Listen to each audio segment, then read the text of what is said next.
শেখ হাসিনা এবং তার পুত্র সজীব ওয়াজেদ জয় দুজনই আজকে অনুভব করলেন বেগম খালেদা জিয়াকে।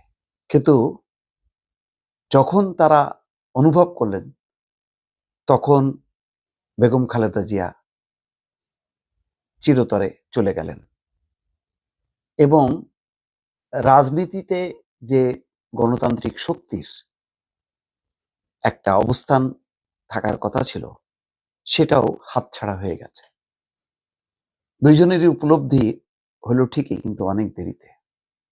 দর্শক, কেন বললাম? আনন্দবাজার পত্রিকার সূত্র ধরে জানা গেল বা সামাজিক যোগাযোগ মাধ্যমে নিশ্চয়ই খবরটি এসছে যে শেখ হাসিনা এবং সজীব ওয়াজেদ জয় তার পুত্র দুজনই শোকাহত হয়েছেন, শোকবাণী দিয়েছেন এবং সেখানে গণতন্ত্র প্রতিষ্ঠায় খালেদার অবদান স্মরণ করলেন শেখ হাসিনা। অথচ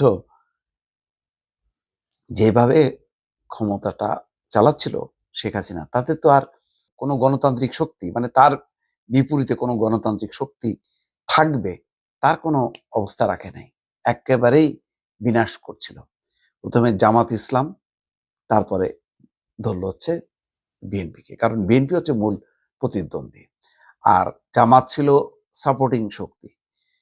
তো এই মানে যৌথ অভিযান চালাতে যে দুই শক্তির বিরুদ্ধে নিজে হয়ে গেল একটা ফ্যাসিস্ট চরিত্রে এবং গণঅভ্যুত্থানের মধ্য দিয়ে এমন অবস্থা হলো পুরো রাজনীতি দল রেখে ভাগতে হলো। নিঃশেষ। আজকে আওয়ামী লীগের জায়গাটা কারা পূরণ করছে, তাণ্ডব চালাচ্ছে, এটা তো বোঝাই যাচ্ছে। সেখানে বিএনপি একা সামাল দেবে কিভাবে? এই দুই চিরপ্রতিদ্বন্দ্বী হাসিনা খালেদা যুগের শেষ হলো, কারণ বেগম খালেদা জিয়া চলে গেলেন পরপারে। শেখ হাসিনা থাকলেন, বেঁচে থাকলেন, কিন্তু এই বেঁচে থাকাটা নিষ্ফল, কারণ তিনি মৃত্যুদণ্ডপ্রাপ্ত আসামি। তিনি বাংলাদেশ থেকে পালিয়েছেন, বাংলাদেশের রাজনীতি ছেড়ে চলে গেছে। ফলে আজকে কার্যত হাসিনাও নাই, বেগম খালেদা জিয়া তো নাই। তো আজকে শেখ হাসিনা মানে চিরবৈরিতার অবসান ঘটল সত্য, এবং শোক প্রকাশ করছেন, বলছেন যে গণতন্ত্র প্রতিষ্ঠায় অবদানের কথা স্বীকার করেছেন এবং সমবেদনা জানিয়েছেন তারেক রহমান সহ তার পরিবারের সদস্যদের প্রতি।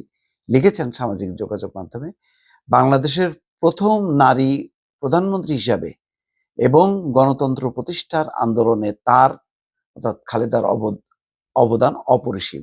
তার মৃত্যুতে বাংলাদেশের বর্তমান রাজনীতিতে এবং বিএনপি নেতৃত্বের এক অপূরণীয় ক্ষতি হলো। আমি বেগম খালেদা জিয়ার আত্মার মাগফিরাত কামনা করছি। খালেদার মৃত্যুতে শোক প্রকাশ করেছেন হাসিনা পুত্র সজীব ওয়াজেদ জয়। তিনি আবার ইন্টারেস্টিং একটা পয়েন্ট নিয়ে আসছে, দেখেন। বলছেন যে দেশের সংকটময় মুহূর্তে যখন সাধারণ মানুষ নিরাপত্তার অভাবে ভুগছেন এবং দেশকে অস্থিতিশীল এবং বিরাজনীতিকরণের অপচেষ্টা চলছে, তখন তার এই চলে যাওয়া বাংলাদেশের উত্তরণের পথে এক গভীর প্রভাব ফেলবে।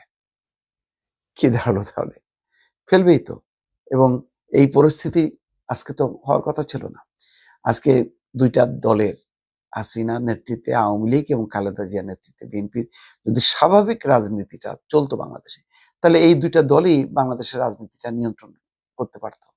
এবং বেগম খালেদা জিয়ার যদি এই মৃত্যুটা স্বাভাবিক মৃত্যু হতো, বয়সজনিত কারণে যাই হোক না কেন, মারা তো যাবেই কেউ না কেউ, তাহলে আজকে আওয়ামী লীগের পক্ষ থেকে সেই শোকটা দেশের মাটিতে থেকেই প্রকাশ করতে পারতেন। আবার হাসিনার মৃত্যুতেও যদি মানে আল্লাহ তাআলা তাকে নিয়ে যেতেন, খালেদা জিয়াও প্রকাশ করতে পারতেন। এটাই তো রাজনীতিতে সহমর্মিতা। কিন্তু কি হলো, বাংলাদেশে একটা গৃহযুদ্ধের মতন পরিস্থিতি তৈরি হলো এবং 15টা বছরে শান্তিটা প্রতিষ্ঠা করতে পারলো না। ক্ষমতা থাকলো জোর করে থেকে প্রতিপক্ষকে শুধু মানে জবাই করতে থাকলো। কিন্তু এটার যে একটা সমাধান করে যাইতে হবে, এই চিন্তাটা শেখ হাসিনা করেননি।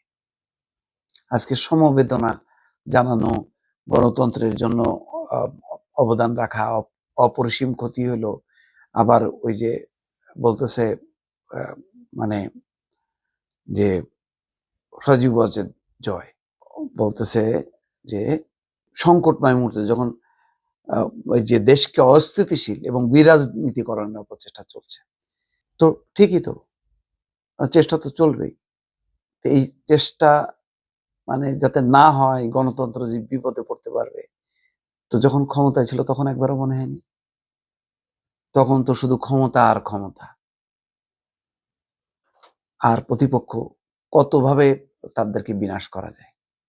এই হিংস্র রাজনীতি আজকে আওয়ামী লীগ চর্চা করতে যে আজকে নিজেরাই এমন বিপদে পড়ছে। বিএনপি তো ক্ষতি হয়েছেই, এখন নিশ্চয়ই সেই ক্ষতি কাটানোর জন্য বেগম খালেদা জিয়ার পুত্র তারেক রহমান চেষ্টা করবেন। কিন্তু আওয়ামী লীগের কি হলো, কি হবে?